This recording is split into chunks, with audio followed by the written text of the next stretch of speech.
보신 대로 언론중재법이 추가 논란에 휩싸인 건 크게 두 가지 문구 때문입니다. 국내외 언론 단체들의 항의와 반대에도 불구하고 더 강한 독소 조항을 추가했다는 지적이 나오고 있는데 어떤 부분이 왜 문제가 되는지 하나하나 따져보겠습니다. 자, 윤석기 기자. 첫 번째, 당초에는 이 징벌적 손해배상의 요건으로 명백한 고의 중과실이라고 했는데 여기서 명백한이라는 문구를 뺐다는 거죠?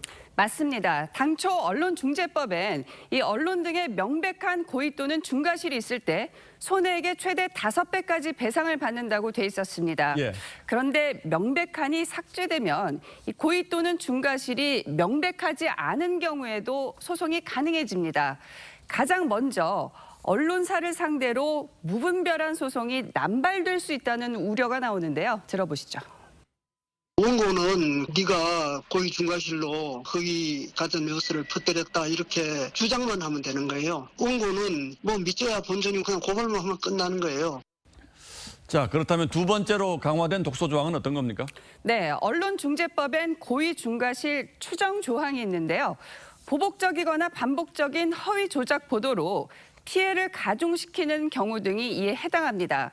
그런데 여기서 피해 가중이란 문구도 삭제됐죠.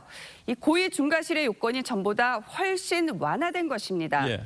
이로써 설사 가중된 피해 사실이 없더라도 이 언론사가 고의 또는 중과실로 보도했다고 해석이 될 여지가 확대된 거죠.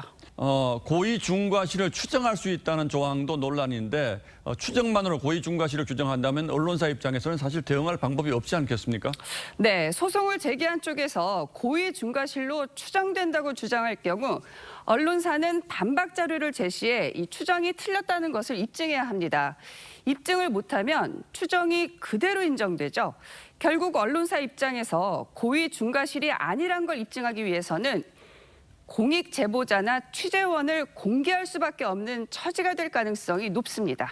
예, 저희도 뭐 현장에서 늘 느낍니다만 이렇게 언론사 사정 때문에 취재원이 노출된다면 누가 내부 고발을 하고 제보를 하겠습니까? 맞습니다. 언론중재법이 시행돼 언론사를 상대로 한 무분별한 소송이 잇따르고 이 언론사의 입증 책임이 무거워질 경우 공익 제보자나 취재원이 수면 위로 드러날 수 있다는 게 문제입니다. 즉 우리 사회 곳곳에 숨은 비리가 언론을 통해 국민에 알려질 기회가 위축될 수 있어 우려가 큽니다. 산업소송을 한다. 그럴까 봐 보도를 못한다. 그러면 그 피해는 언론사가 입는 게 아니고 국민들이 입는 거잖아요. 가짜뉴스 막자는데 왜 반대하느냐고 하는 분들이 많습니다만 가짜뉴스는 현행법으로도 충분히 처벌할 수가 있다는 점이고 저희가 걱정하는 건 정말 사회적으로 유익한 보도가 위축될 가능성에 관한 것이죠. 그렇습니다. 예, 윤석기 기자 잘 들었습니다.